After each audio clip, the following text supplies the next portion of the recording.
নমস্কার বন্ধুরা, এই দেখো আজকে কি বানিয়েছি পরোটা। ভেতরে যে শাক পাতা আছে সেটা তো বুঝতেই পারছো। এই দেখো নিয়েছিলাম আটা, তারপরে নিচ্ছি ময়দা। যে পরিমাণ আটা সেই পরিমাণে ময়দাটা আমি নিয়েছি, আর মেশালাম তাতে 2 চামচ বেসন। এবার এর মধ্যে দিলাম একটু নুন, আর তারপরে যেটা দিচ্ছি সেটা কি তোমাদের আমি এর পরে দেখাচ্ছি। আর দিলাম একটু হলুদ, আর দিয়ে দিলাম একটুখানি লঙ্কার গুঁড়ো। এবারে এইটাকে আমি ভালো করে মেশাবো। তার আগে দিয়ে দিচ্ছি একটুখানি চাট মশলা, আর দিয়ে দেব একটুখানি সাদা তেল। দিয়ে এটাকে খুব ভালো করে আমি ময়দাটার মধ্যে ভালো করে মিশিয়ে নেব। এবার ওই যেটা সবুজ মতো কি দিলাম সেটা কি তোমাদের দেখাচ্ছি। এই দেখো 1 চামচ ঘি আমি হাতার মধ্যে নিয়েছি, নিয়ে তার মধ্যে দিয়ে দিয়েছি বেশ খানিকটা গোটা জিরে। এবার গোটা জিরেটা এই যে বুদবুদি কাটতে আরম্ভ করেছে, তারপরে আমি এর মধ্যে দিয়ে দিয়েছি একটুখানি কাঁচা লঙ্কা আর আদা মিক্সিতে একবার ঘুরিয়ে নিয়েছিলাম, সেটা দিয়ে ওটা বানিয়েছি। ওটা ওই যেটা আমি ময়দার মধ্যে দিলাম।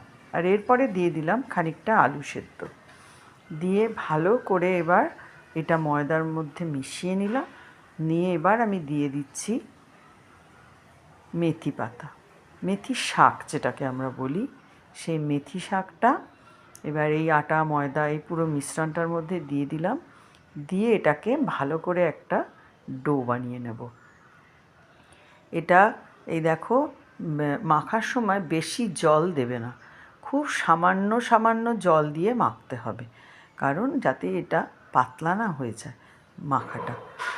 এই দেখো আমি এটাকে মেখে রেডি করে ফেলে এটাকে প্রায় আধ ঘন্টা আমি ঢেকে রেখে দিয়েছিলাম। তারপরে এবার আমি ঢাকা খুলেছি। দেখো এবারে লেচি কেটে নেব। তোমার হাতে কিন্তু কিছু লেগে যাবে না বা চিপচিপেও হবে না, খুব সুন্দরভাবে এই যে মিশ্রণটা তৈরি হয়েছে। এবার দেখো এই যে লেচি আমার কাটা হয়ে গেছে, প্যান বসিয়ে দিয়েছি। এবার আমি বেলতে আরম্ভ করছি।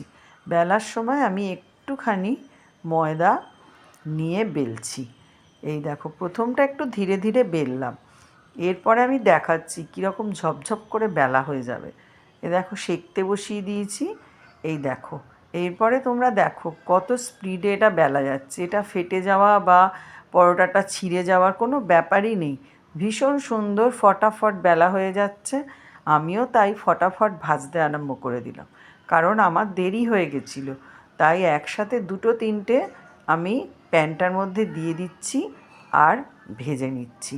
এইভাবে সব কটা পরোটা ভেজে ফেললাম। এই যে একদম রেডি হয়ে গেছে। এটা খেতে অসাধারণ, এটা খেতে তোমার এর সাথে কিছু লাগবেও না। যাই হোক, আমি তো ডিনারে বানিয়েছি না, আমার একটু চিকেন ছিল আর পরোটা দিয়ে খেলাম। তোমাদের কেমন লাগলো? ভালো লাগলে লাইক কমেন্ট আর শেয়ার করো। আর সবাই খুব ভালো থেকো। অবশ্যই এটা বাড়িতে বানিয়ে একদিন খেও।